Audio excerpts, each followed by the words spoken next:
So if you're only missing one tooth, why would you want to get a dental implant over a traditional bridge? Well, you think about bridges have been around for a really long time, okay? But if you think about it, you're taking two adjacent teeth and you're whittling them down, taking them down to nubs. They're not going to have any tooth left around those. And in that bridge, if it's what it sits on there, you're not going to have, it's not going to be easily cleansed. It's all connected, so to be able to clean that is frustrating. So what we found is, again, insurance companies are telling us about every 12 years or so, those bridges have to get replaced. What I'm finding, it's that same window, 10 to 15 years, but what's going on is a lot of times they're breaking a tooth.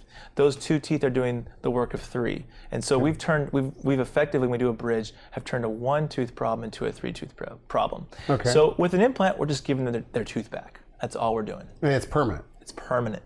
Now in the long run, stronger than their tooth was before. What's less expensive?